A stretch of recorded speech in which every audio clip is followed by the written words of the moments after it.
Me voilà de nouveau au mouillage devant Sainte-Anne, après avoir passé 5 jours à la Marina du Marin, où je m'étais arrêté pour pouvoir réparer les différents petits problèmes que j'avais eus, notamment cette liaison du vérin du pilote automatique. Et juste avant d'arriver, il y a une pompe hydraulique du désalinisateur qui est tombée en panne. Et j'ai pu tout remplacer pendant ces quelques jours, et donc je repars, alors pas avec un bateau neuf, mais au moins en plus de ça avec des écoutes neuves que j'ai acheté ce matin, parce que mes écoutes de Génois qui ont 5 ans maintenant sont devenues glissantes et ont du mal à tenir dans les taquets bloqueurs. Ça m'est arrivé de naviguer tribord à mur et de mettre le Génois au winch tribord pour pas avoir à le mettre dans un bloqueur au moment de prendre la drosse d'enrouleur. Je suis juste arrêté au mouillage pour préparer le bateau, hisser la GV, finir le rangement des pare-battes, des amarres, etc. Et dans une vingtaine de minutes, je vais prendre la direction du Rocher du Diamant, qui est là, qui est une des icônes de la Martinique, et continuer plein ouest en direction du Guatemala, ce qui devrait être un trajet d'à peu près 1600-1700 milles à faire sur une quinzaine de jours, je pense. Et ce sera la dernière partie de mon voyage, puisque ma destination finale était le Guatemala. C'est ce que j'avais en tête, bon, pour des raisons qui n'ont de sens que pour moi, mais c'était le but que je m'étais fixé cette année, donc en route. Hein.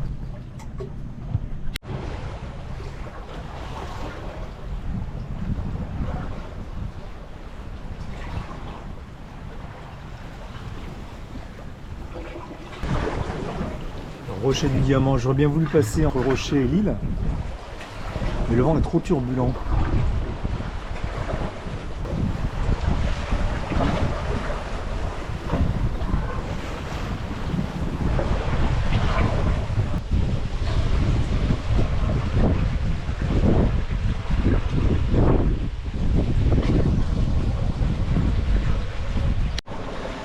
Pour la fin de journée, le vent est un peu remonté, alors c'est pas mal parce que les voiles n'étaient pas très bien appuyées, je suis à 130 degrés du vent, donc la houle elle avait tendance à claquer. Mais là depuis 1 heure, le vent est remonté au-dessus des 10 nœuds et ce serait super, ça pourrait rester comme ça pendant plusieurs jours.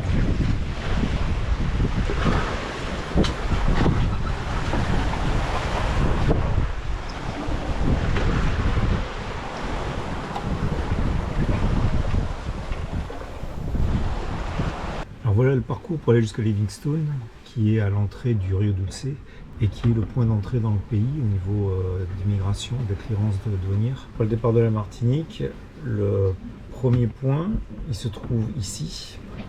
Donc ça fait une ligne, alors elle est tracée tout droite, mais bien sûr elle ne se fera pas toute droite en navigation. Parce qu'à partir de ce point-là, commence toute une zone de haut fond qui se trouve située au large du Nicaragua et du Honduras, et qui fait que la navigation dans cette partie-là est assez délicate. Parce que même si sur les cartes, ils indiquent des niveaux d'eau de 5 mètres, 10 mètres, c'est pas une très bonne idée d'aller passer sur ce genre de récif, parce que moi je connais pas du tout cette région. Je sais pas comment évoluent les récifs dans cette zone-là. Est-ce que ce sont des récifs de coraux qui bougent beaucoup? Dans ce cas-là, entre le moment où les sondes ont été faites et puis le moment où je passe par-dessus, les 5 mètres d'eau, peut-être qu'ils y sont plus, je sais rien. Donc j'ai choisi de m'écarter un petit peu de la zone du plateau continental qui s'étend très loin au large pour remonter un peu et ensuite continuer assez au nord sans m'approcher des côtes du Honduras. Alors là, pour une autre raison, c'est pour des raisons de sécurité, parce qu'il y a eu pas mal d'actes de piraterie qui ont été recensés sur des voiliers de plaisance au large des côtes du Honduras ici. Donc je vais rester assez loin au large, aller vers le Belize, et quand je vais m'approcher de la barrière de corail, là il y a une très grande barrière de corail tout le long du Yucatan ici. Et là je prendrai direction sud-ouest, directement vers Livingstone.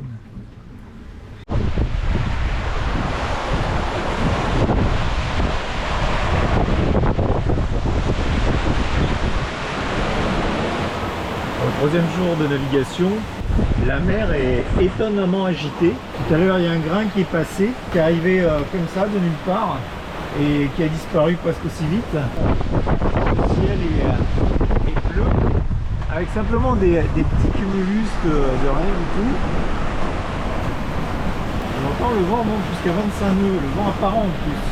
Et donc comme je suis au portant, ça veut dire que je dois bien avoir plus de 30 nœuds de vent réel.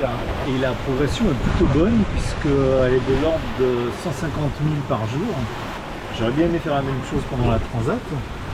Et le vent est tellement régulier qu'en fait j'ai fait quelque chose que je fais jamais, c'est de naviguer avec le taux fermé. Alors déjà le taux, je le mets que pendant les mouillages. C'est la première fois que je le garde en navigation parce que le vent est tellement régulier en fait que j'ai pas besoin de régler les voiles. Depuis 48 heures, j'ai touché à rien. Si ce n'est d'avoir pris 2 riz et depuis, rien n'a bougé. Le vent est toujours dans la même direction. Je continue à naviguer à 130 degrés du vent. Il me mène droit sur le prochain waypoint. Et je dois avouer que d'avoir une protection, ça permet de passer sa journée dehors. Bon, après je fais pas grand chose, si ce n'est bouquiner. Comme l'air est chaud, pendant la transat, pas être en plein soleil, pendant la journée j'étais à l'intérieur. Mais c'est pas très, je reconnais, c'est pas très agréable. Et moi je suis là tranquillement, à bouquiner, à dormir, à méditer, à réfléchir à tout un tas de trucs.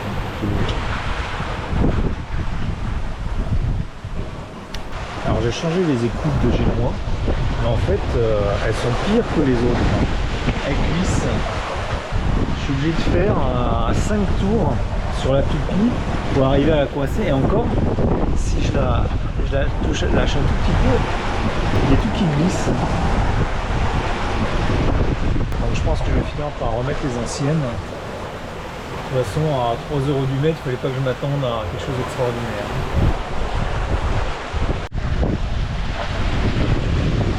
D'être réveillé en mode panique au lever du jour par le pilote automatique qui s'est déconnecté. Alors je sais pas ce qui s'est passé exactement, j'ai eu peur que ce soit de nouveau le problème de liaison avec le terrain, mais pas du tout en fait. Le bateau est parti au surf, j'ai vu juste le temps de voir sur l'indicateur que le bateau avançait à 17 nœuds et le pilote s'est déconnecté, donc il était en train de surfer, il était très penché vers l'avant. Il a fait comme un tête à queue en fait parce que la dérive était haute. Le temps de sortir, de mettre le bateau à la cape, de descendre voir le vérin parce que pour moi c'est encore un problème de vérin, le vérin se portait très bien, de reprendre un deuxième riz parce que j'avais lâché un riz et je suis passé sous trinquette parce qu'en fait quand on regarde tout autour c'est assez actif. Dès le matin il y a l'air d'y avoir pas mal de convection, avec des nuages qui, pour certains, sont très tabulaires en haut, donc pas très bons. Ça sent une journée à cumulonimbus. Et ça, j'aime pas par contre. Du gros temps, du vent, même de la mer, c'est du rond, ça peut. Et l'orage.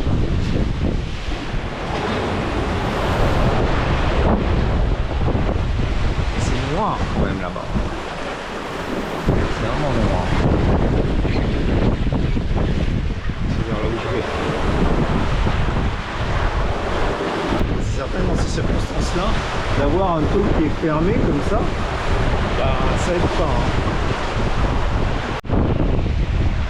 Alors j'en suis au 5e jour en mer, ça fait 4 jours donc je suis parti. En 4 jours, j'aurais fait presque 600 000, ce qui est très bien pour Quetzal, parce que ça fait une moyenne journalière de 150 000.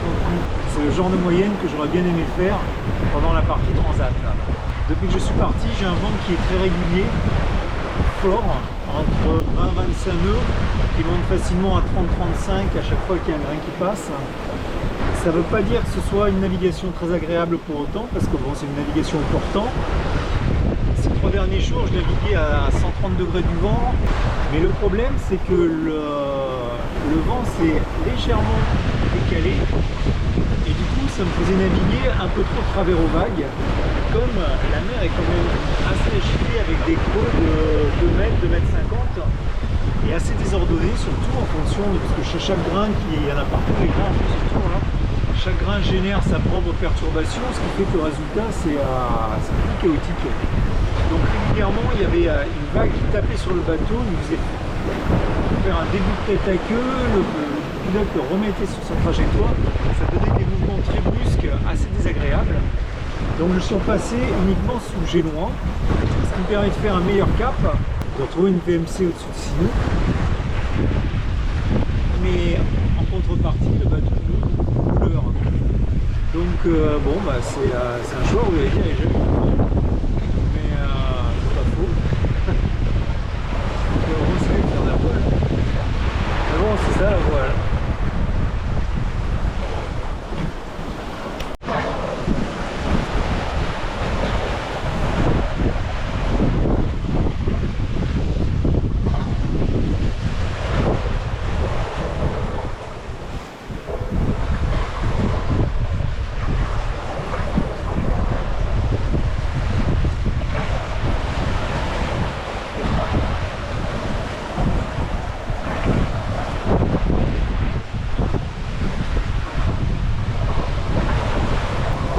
Curieux là, j'ai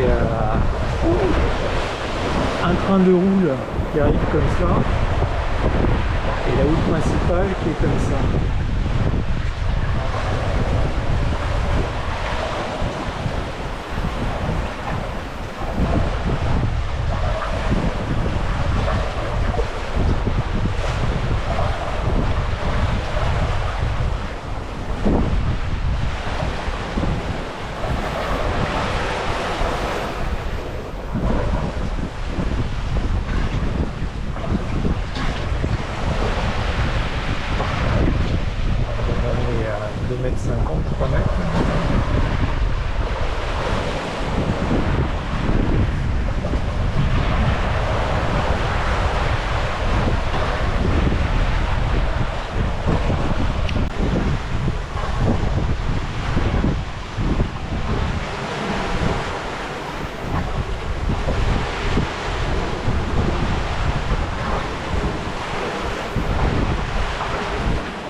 Voilà un jour où il fait gris, où la monotonie s'installe dans la navigation.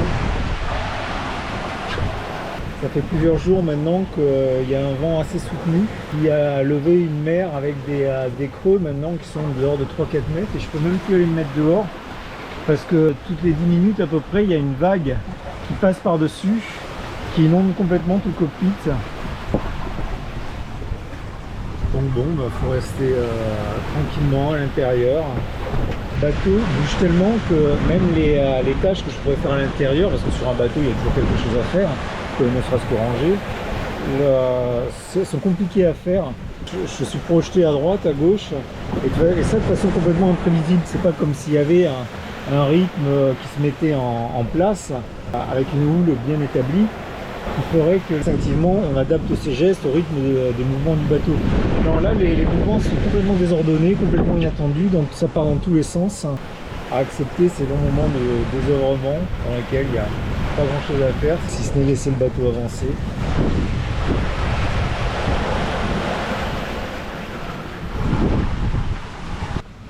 Alors je suis juste au niveau de l'axe entre le canal de Panama et le passage entre Haïti et Cuba. Donc tous les bateaux qui font ce trajet sont sur la même ligne et je vais devoir les passer à travers en essayant de ne pas me faire couper en deux par ni le Triton ni le Témésis qui sont tous les deux beaux bébés de chacun plus de 200 mètres de long et que je vois approcher tout doucement.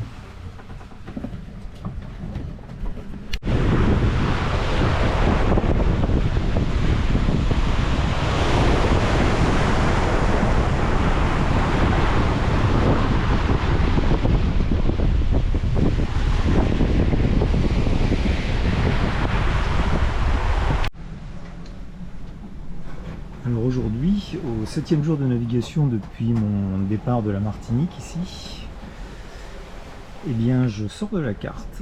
C'est avec un œil un peu ému que je regarde tout le parcours qui a été fait depuis le départ.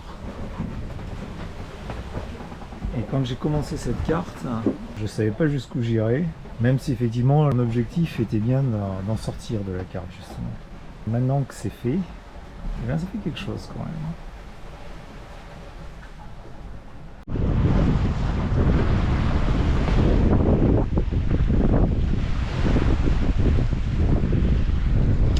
Alors aujourd'hui, c'est le premier jour vraiment agréable parce que jusqu'ici, j'ai eu beaucoup de vent.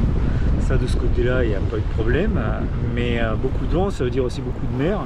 Et même si c'est opportun, quand on a des creux de 3 ou 4 mètres constamment avec le bateau qui roule en permanence, c'est pas super agréable. Aujourd'hui, sur ma droite, là, j'ai la Jamaïque qui est un peu plus loin. Et entre la Jamaïque et moi, il y a ce qui s'appelle un haut fond qui s'appelle le Pedro Bank. Et c'est amusant parce que les cargos qui arrivent des États-Unis ou bien du Mexique, ils sont obligés de contourner ce haut fond. Et donc on se retrouve tous sur un couloir. Alors moi je suis assez collé au fond, eux ils sont un peu plus loin. Alors, pour la plupart ce sont des pétroliers qui viennent du Golfe du Mexique. J'ai pas eu beaucoup de trafic jusqu'ici. Et là, chaque jour, depuis avant-hier, j'ai 4-5 tankers qui passent. Et aujourd'hui j'en ai au moins un dixième. Là.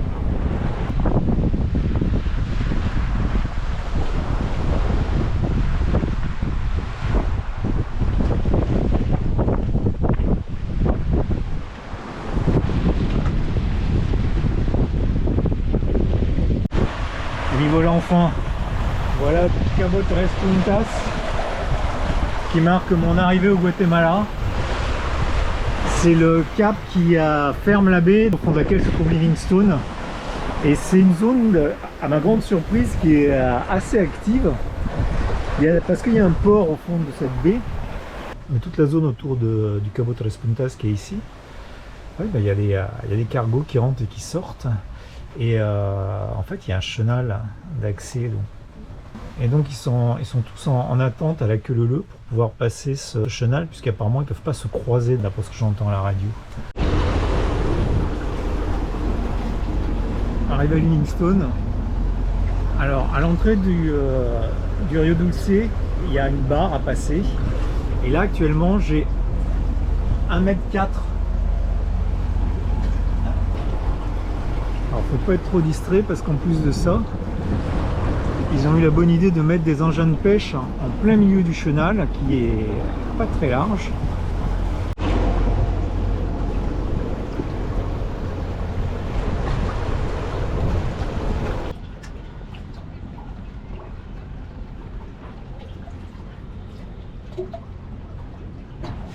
Allez, maintenant il n'y a plus qu'à faire la clearance.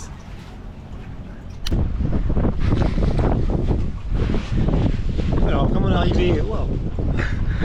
arrivée hier au Guatemala, il est maintenant temps de rentrer directement dans le Rio Dulce qui est au fond là-bas pour traverser ce qu'ils appellent le Golfete, qui est la première partie du lac qui mènera à terme jusqu'à Izabal, qui est la destination finale où là je laisserai le bateau pendant quelques temps et moi je resterai pendant quelques temps tranquille sans naviguer.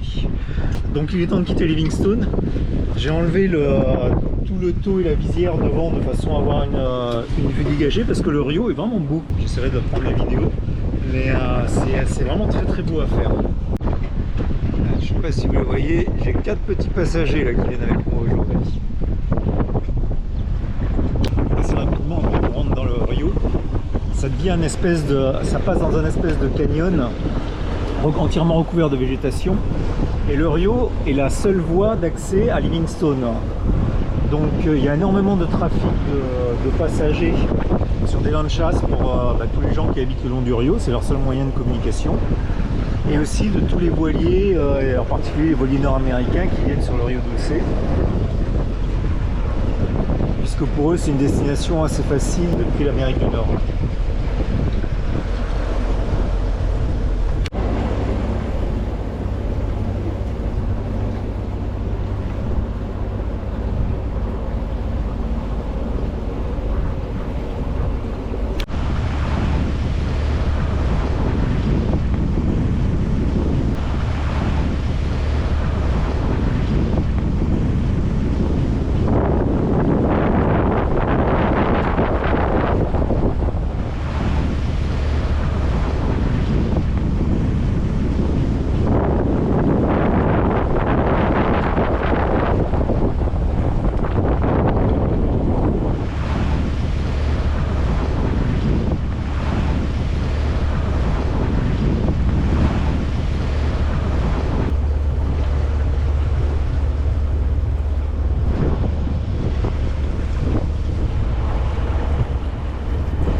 après quelques milles de la partie purement rivière, ça fait à peu près 2 heures que j'ai quitté Livingstone.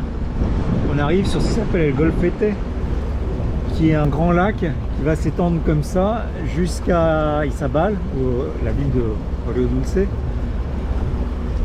Et moi je vais m'arrêter ici, je vais faire le tour du petit îlot qui apparaît sur le côté là. Et je vais rester au mouillage. Et mon séjour au Guatemala va vraiment commencer. Alors mon voyage aller au Guatemala se termine. Je suis maintenant sur le lac de Golfete, à mi-chemin entre Izabal et l'entrée du Rio Dulce. Et pour finir cette vidéo, je voudrais vous faire part de quelque chose qui m'a énormément surpris, c'est que ces vidéos, je les ai fait d'abord pour moi, pour avoir des souvenirs, pour ma famille, pour ma nièce, et aussi pour quelques copains voileux à qui ça pouvait parler. Et j'ai été très surpris du nombre de personnes qui ont regardé ces vidéos, des commentaires que j'ai eus, de ceux qui m'ont contacté, que je remercie. Et ça a été pour moi complètement inattendu parce que j'ai jamais eu la volonté de faire des vidéos bien cadrées, avec des belles images, des choses extraordinaires. En tout cas, ça m'a fait énormément plaisir et j'espère que vous avez eu autant de plaisir à regarder ces vidéos que moi j'en ai de regarder des vidéos de voile de tous ceux qui autour du monde voyagent et partagent leur expérience. En tout cas, moi je vous dis à très bientôt du coup. Peut-être pour le trajet retour, peut-être pour autre chose, je sais pas, on verra. En tout cas, merci à vous et à vous aussi, continuez à partager vos expériences parce que moi j'en profite énormément et j'ai toujours autant de plaisir à les regarder.